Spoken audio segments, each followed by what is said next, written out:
Ok, pessoal, muito obrigado por estarem assistindo mais uma vez esta produção em vídeo que estou fazendo do trabalho universitário para concluir os meus estudos, os meus últimos vídeos de trabalho universitário. O tema qual será de hoje? O tema vai ser a poluição atmosférica. Minha Nossa Senhora, pessoal, tudo que eu fiz das pesquisas me revelaram que este lindo ponto azul faz parecer uma coisa macabra, totalmente cinza escura, meio marrom, meu Deus. Aquela foto que vocês também conhecem pela Voyager, tirada pela Voyager 1, se não me engano, peço desculpa se estiver errado, foi feita mostrando aquele lindo, pálido ponto azul que, meu Deus, parece mais um lindo, pálido ponto preto. Poluição atmosférica, ou também conhecida como poluição do ar, que causa mudanças na atmosfera do nosso planeta que geram vários danos à saúde do homem e também do meio ambiente, incluindo os animais e os vegetais que fazem parte do nosso ecossistema, sendo então um problema extremamente grave, causador de vários problemas de saúde para a humanidade, para os animais e para as plantas. Então, a poluição atmosférica acontece de várias maneiras, principalmente pela ação humana. Porém, a própria natureza também pode causar mudanças na atmosfera, ou seja, o próprio planeta pode causar poluição. Mas vamos pensar um pouco. A poluição causada por nós humanos é diariamente, 24 horas por dia, 7 dias por semana. A poluição causada pelo próprio planeta é um momento aqui, outro ali. Como, por exemplo, as erupções vulcânicas, que lançam grandes quantidades de substâncias tóxicas na atmosfera. Eu tenho aqui a primeira imagem, é sobre poluição. Deixa eu ver se eu acho a imagem. Por favor, volte para mim, eu necessito de ti. Ok, pessoal, aqui está a imagem. Esta é a foto de uma cidade totalmente poluída. Uma foto aérea, como vocês podem ver, a cidade abaixo e a atmosfera acima. Meu Deus, isso aqui eu não me sentiria nada bem, gente. O céu está cinza, um cinza escuro, quase está um marrom, gente. O que você está respirando nessa cidade? Imagine só você em uma grande cidade. O que você está respirando? Você não está respirando apenas oxigênio, nitrogênio e outros gases. Você está respirando dióxido de carbono, monóxido de carbono, um pouco de enxofre, um pouco de metano, que são gases tóxicos, extremamente poluentes e que ativam também o aquecimento global. Por favor, gente, pensem um pouco. A poluição do ar acontece por fontes fixas, como, por exemplo, as fábricas e indústrias e os vulcões do nosso planeta, e também por fontes móveis, como, por exemplo, os veículos automotores, os trens a combustão, movidos a combustão, os aviões, os navios e outros veículos, outros meios. Todas as fontes de poluição do ar emitem diferentes tipos de poluentes, que são classificados entre primários, que são os que poluem desde a sua emissão, como, por exemplo, o monóxido de carbono e o dióxido de carbono e também o enxofre. E também os de padrão secundário, que são os poluentes primários que sofrem algum tipo de reação química, ou seja, algum tipo de modificação durante o momento que ele chega na atmosfera do nosso planeta, e assim se transformando em outra substância, em outro poluente, como, por exemplo, o mais conhecido de todos, que é o ozônio. Vamos pegar a próxima imagem aqui, por favor, volte para mim. Aqui está uma pequena tabela com algumas traduções de significado do ar. Vamos ver o que eu tenho para dizer. A tabela diz qualidade do ar entre bom, moderado, ruim, muito ruim e péssimo. Entre a qualidade bom e moderado, significa que as pessoas de grupos sensíveis, entre crianças, idosos e pessoas com doenças respiratórias e cardíacas, podem apresentar sintomas como tosse seca e cansaço. A população em geral, de modo geral, não é afetada. A qualidade do ar em qualidade ruim, no padrão ruim, significa que toda a população pode apresentar sintomas como tosse seca, cansaço, ardor nos olhos, no nariz e na garganta. Pessoas de grupos sensíveis, como crianças, idosos e pessoas também com doenças respiratórias e cardíacas podem apresentar efeitos mais sérios na sua saúde. Tomem cuidado. Agora, a qualidade do ar no padrão muito ruim significa que toda a população pode apresentar agravamento de sintomas como tosse seca, cansaço, ardor nos olhos, no nariz, também na garganta e ainda falta de ar. De ar e de respiração extremamente ofegante, com efeitos ainda mais graves à saúde de grupos sensíveis, como crianças, idosos e pessoas com doenças respiratórias e cardíacas. Desculpem. E a qualidade do ar no padrão péssimo. Imagina só, gente. Tem muito ruim e péssimo. Imagine só. No padrão péssimo, toda a população pode apresentar sérios riscos de manifestações de doenças respiratórias e cardíacas, aumentando o nível de morte prematura em pessoas do grupo sensíveis, ou seja, crianças, idosos e pessoas com doenças já respiratórias e cardíacas.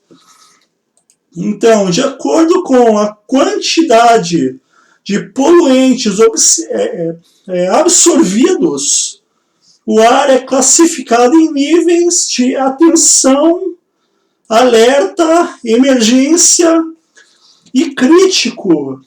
O nível já crítico é extremamente grave, causando até mesmo a morte de pessoas já debilitadas, assim como idosos e pessoas doentes, e também com o surgimento de vários sintomas na população saudável. Entre estes sintomas destaca-se alergia, dores de cabeça, tonturas e irritações. Quando uma cidade apresenta esse nível de poluição, recomenda-se que as pessoas permaneçam em suas casas com as portas e janelas fechadas e assim evitem a realização de atividades físicas externas. Percebe-se, portanto, que a poluição atmosférica é um grave problema de saúde pública e deve ser tratado como tal. Assim sendo, são necessárias políticas cada vez mais rigorosas em relação à emissão de gases poluentes na atmosfera. Além disso, é importante que a população se conscientize dos problemas causados pelas queimadas nas matas e pelo uso constante de veículos automotores, ou seja, de motor a combustão. Em relação às novas resoluções sobre o padrão da qualidade do ar emitida pela Organização Mundial da Saúde, que é para balancear os problemas de risco à saúde e ao meio ambiente, levando em consideração as condições locais de cada país, para que o meio ambiente e a saúde da população sejam preservados em relação aos riscos e danos causados pela poluição atmosférica. Dentre as substâncias poluentes, temos as poeiras industriais, aerossóis, fumaças negras, solventes ácidos e hidrocarbonetos. Em diversos países, o nível de poluição do ar está acima do considerado aceitável pela Organização Mundial da Saúde.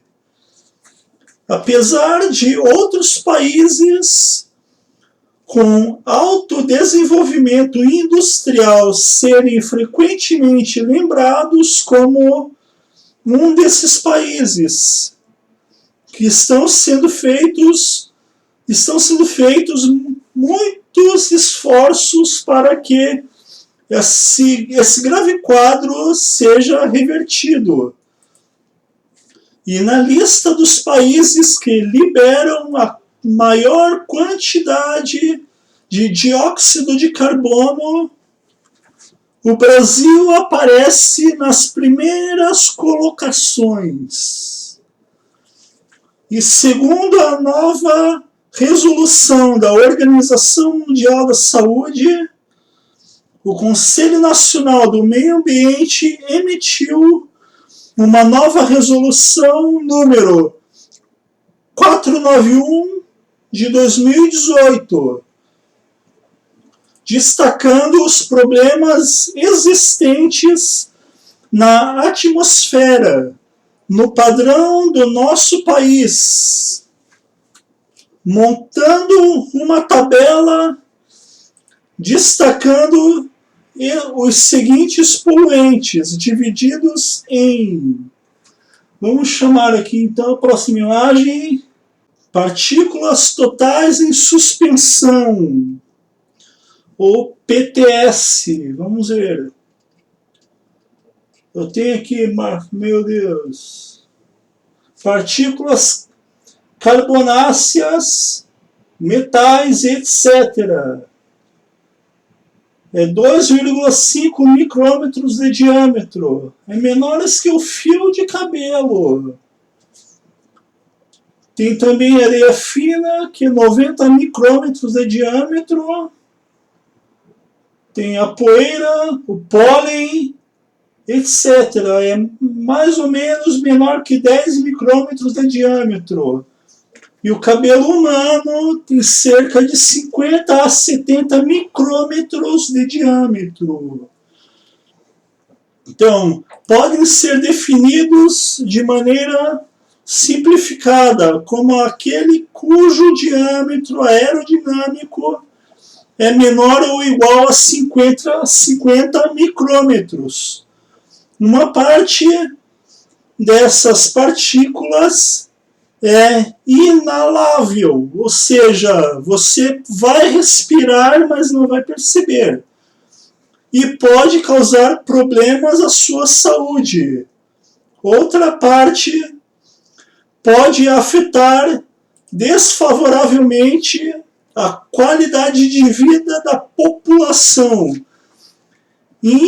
interferindo nas condições estéticas do ambiente de modo geral e prejudicando as atividades normais da comunidade, do povo.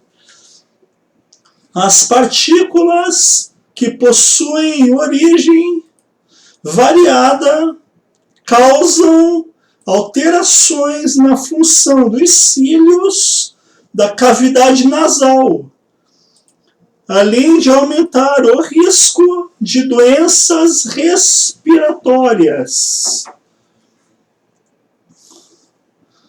Tem também as partículas inaláveis.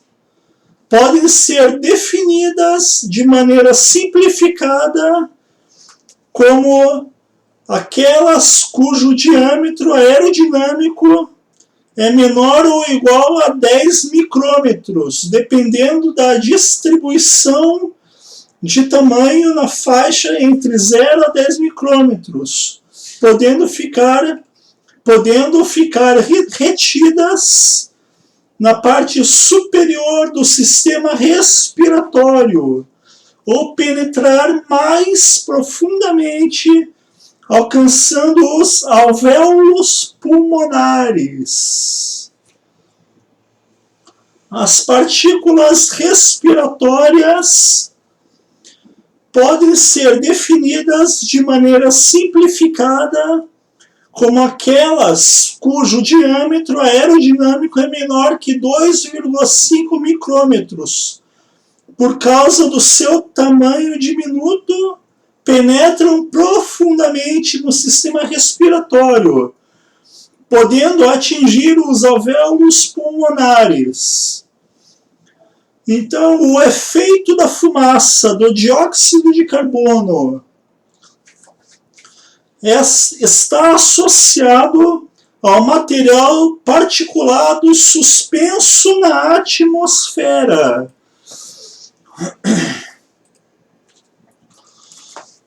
Vamos voltar aqui para a primeira imagem para vê-lo. Aqui, ó. Está relacionado ao material suspenso na atmosfera, proveniente dos processos de combustão. O método de determinação da fumaça é baseada na medida de refletância da luz que incide na poeira, ou seja, coletada em um filtro, o que confere a este parâmetro a característica de estar diretamente relacionado ao teor de fuligem da atmosfera. Agora, o efeito da fumaça do dióxido de enxofre resulta principalmente da queima de combustíveis que contêm enxofre, como óleo diesel, óleo de combustível industrial e gasolina. é um dos principais fornecedores da chuva ácida. O dióxido de enxofre pode reagir com outras substâncias presentes no ar, formando partículas de sulfato que são responsáveis pela redução da visibilidade na atmosfera. A própria imagem já mostra a vocês. Relaciona-se com doenças cardiovasculares, ou seja, doenças cardíacas e do sistema respiratório. Agora, o efeito da fumaça do monóxido de carbono. É um gás incolor e inodoro, ou seja, não tem um cheiro, ele não fede, que resulta da queima incompleta de combustíveis de origem orgânica, ou seja, de combustíveis fósseis e da biomassa de modo geral e etc.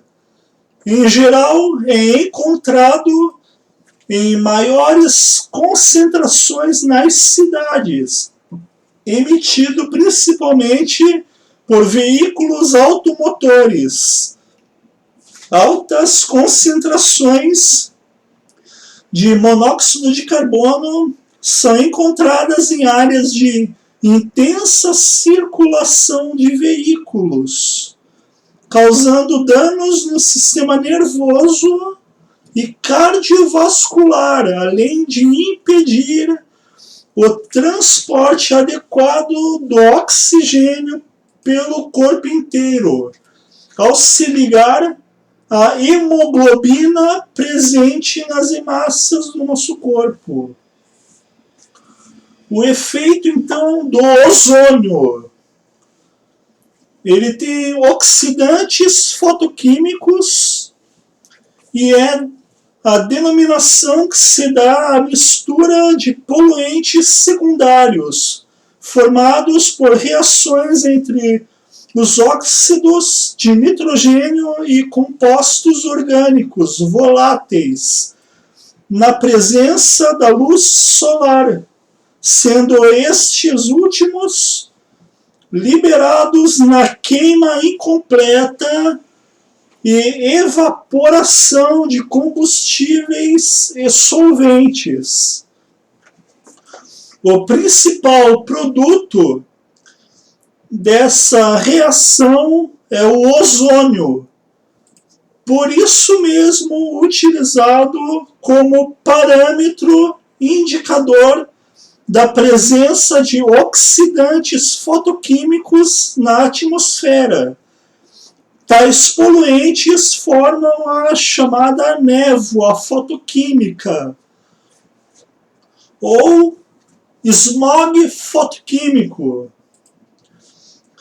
que possui esse nome por causa da atmosfera, da diminuição da sua visibilidade. Além de prejuízos à saúde, o ozônio pode causar danos à vegetação. É sempre bem ressaltar que o ozônio encontrado na faixa de ar próxima do solo ainda nós respiramos, chamado de mau ozônio, que é totalmente tóxico, entrando na atmosfera cerca de 25 km de altitude. O ozônio tem a importante função de proteger o planeta Terra com um tipo de filtro solar dos raios ultravioletas emitidos pelo Sol. Como a própria imagem aqui mostra, deixa eu ampliar um pouquinho o zoom aqui. O nosso lindo Sol, nosso lindo planeta Terra e nossa linda Lua, como está na imagem. O Sol emite raios ultravioletas e a sua própria radiação. onde tem a mais de 25 quilômetros de altitude, tem a camada de ozônio e abaixo está a própria atmosfera de ar que nós respiramos.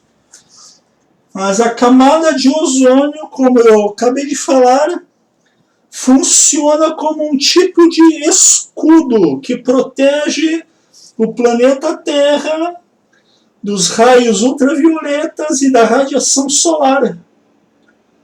Mas como existe muita poluição na atmosfera do planeta, existe aquele buraco na camada de ozônio, fazendo com que toda essa radiação e os raios ultravioleta entrem de maneira direta, afetando a nossa vida aqui no planeta Terra. Este pedaço vai puxar mais para uma aula de química, mas se quiserem entender o buraco na camada de ozônio, por favor, prestem atenção. A principal causa do surgimento do buraco na camada de ozônio é a alta liberação de gases clorofluorcarbonos na atmosfera, e estes clorofluorcarbonos, também conhecidos como CFC, estão relacionados na utilização de refrigeradores em geral, como ar-condicionados, geladeiras, latas de spray, aerosóis, materiais plásticos e solventes. Os CFCs, para reagir com o ozônio, precisa de frio e luz do sol. Por isso que o buraco na camada de ozônio se concentra bastante na Antártida, ou seja, no Polo Sul. Mas não apenas lá. Existem outras camadas de buraco na camada de ozônio, também em outras regiões frias do planeta Terra. Um bom exemplo é a região da Europa de nosso mundo. É uma das regiões mais frias também. Então, como que o ozônio então é destruído? Vamos pegar a próxima imagem aqui, cheio de símbolos loucos. Vamos explicá-lo. Quando o CFC é liberado e chega na atmosfera, ele começa a reagir junto com a radiação ultravioleta e a luz do sol, liberando cloro. O cloro que existe no CFC, então, reage com a camada de ozônio, que está a mais ou menos entre 20 a 35 quilômetros de altitude, e quebra o ozônio e o transforma em oxigênio. Se vocês mataram um pouquinho da aula de química, o ozônio são 3 moléculas de oxigênio. 1, 2, 3. É O3.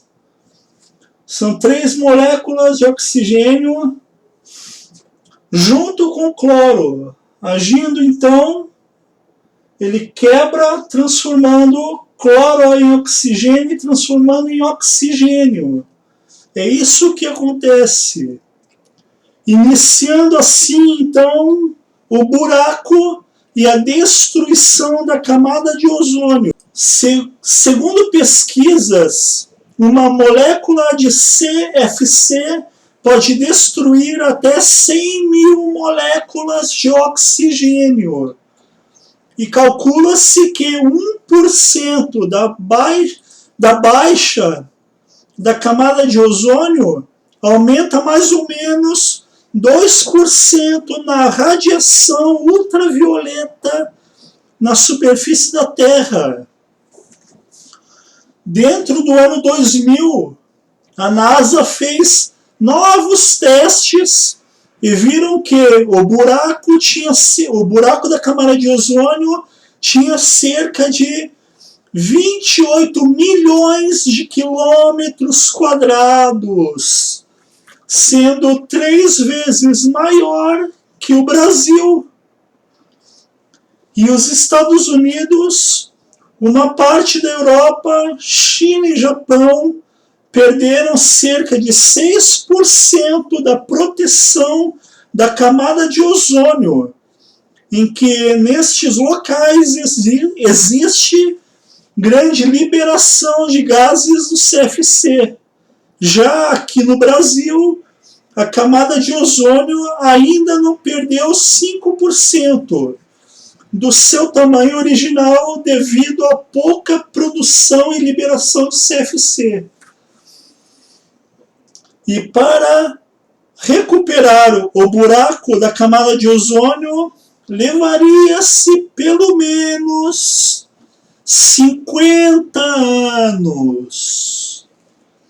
As consequências do buraco da camada de ozônio afetam a saúde das pessoas e o meio ambiente como um todo.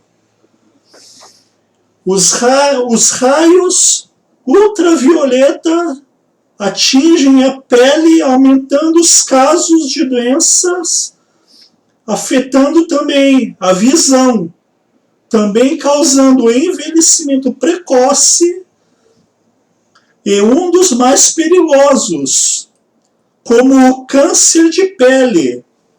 Estima-se que 1% a menos na camada de ozônio equivale a 50 mil novos casos de câncer de pele em todo o mundo.